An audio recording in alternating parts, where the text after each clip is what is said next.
শুভ সন্ধ্যা বন্ধুরা। আজকে তো সংক্রান্তি, আর সংক্রান্তির সন্ধ্যেবেলা একটু পিঠে বানাবো দুধ পুলি। তার জন্য এখানে যে দুধ বসিয়ে দিয়েছি জাল দেওয়ার জন্য 1.5 কিলো, 1.5 লিটার দুধ নিয়েছি। এখানে জাল দিতে বসিয়েছি। আর এখানে গরম জল বসিয়েছি, একটু নুন দিয়ে দিয়েছি জলের মধ্যে। যে চালের গুঁড়ো নিয়েছি পাটালি। হ্যাঁ, চালের গুঁড়োটা মাখবো গরম জল করে, জলটা ভালো করে গরম করে নিই। আর ওদিকে নারকেল কোড়া হচ্ছে, নারকেলের ছাই করবো, তার জন্য নারকেল কোড়া হচ্ছে। আর এদিকে যে দুধ জাল দিচ্ছি। চলো ভিডিওটা দেখতে থাকো। সংক্রান্তিতে পিঠে বানাচ্ছি কী করে তোমাদেরকে শেয়ার করবো। চলো বন্ধুরা, ওদিকে তো চাল গুঁড়িটা তো গরম জল করে মেখে নিলাম। ছেলেকে বললাম একটু মেখে দে, ছেলে মেখে দিল চালের গুঁড়িটা। আর এদিকে আমি নারকেলের ছাইটা বানাচ্ছি এই যে গুঁড়িতে। আর এদিকে তো দুধ জাল দেওয়া হচ্ছে, দুধটা ভালো করে ফুটিয়ে নিচ্ছি, নিয়ে রেখে দিই। ততক্ষণ নারকেল ছাইটা করে পিঠেগুলো মুড়বো, পুলিগুলো মুড়ে তারপর দুধের মধ্যে ফোটাবো। চলো নারকেলের ছাইটা মারি। চলো বন্ধুরা, এই দেখো নারকেলের ছাইটা আমার করা রেডি। এই যে একদম শুকিয়ে গেছে, মানে আঠা আঠাও হয়ে গেছে, একদম চিট হয়ে গেছে ভালো।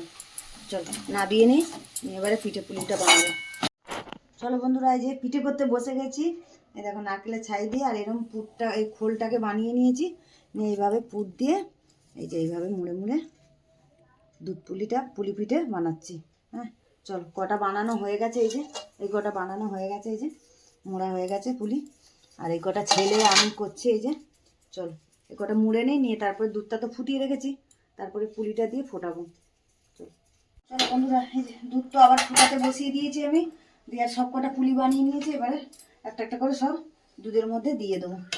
দিয়ে দুধে একটু ফুটিয়ে নেবো, তারপরে গুড় দেবো, দিলে হয়ে যাবে। চলো সব কটা দিয়ে নিই। চলো বন্ধুরা, এই যে আমার তো পুলি তো সেদ্ধ হয়ে গেছে। এর মধ্যে এই যে পাটালি ভেঙে ভেঙে আমি দিয়ে দিচ্ছি। পাটালিটা দিয়ে বেশি ফোটাবো না, পাটালিটা দিয়ে আমি গ্যাস বন্ধ করে দেবো। আস্তে আস্তে গরমে পাটালিটা গলে যাবে। আর এর মধ্যে দিয়ে দেবো 2-3টে আমি এলাচ থেতো করে নিয়েছি গন্ধর জন্য, ভালো লাগবে সেন্টটা, ওই জন্য এলাচটা থেতো করে নিয়েছি। এই যে এলাচের গুঁড়োটা যে দিয়ে দিলাম। চলো দুধ পুলি আমার রেডি, এটা গলে গেলেই ব্যাস হয়ে যাবে, মাখা মাখাই থাকবে। চলো এটা আস্তে আস্তে গলে যাক। চলো বন্ধুরা, এই যে পুলি পিঠে তো হয়ে গেল, দুধ পুলি। এবারে বেড়ে দিই, ছেলেমেয়েদেরকে খাবে বলছে, ওদেরকে একটু বেড়ে দিয়ে দিই। হ্যাঁ, গরম আছে এখন, সবে তো নামালাম। চলো পুলি পিঠের রেসিপিটা কেমন লাগলো কমেন্টে জানিও। চলো টাটা।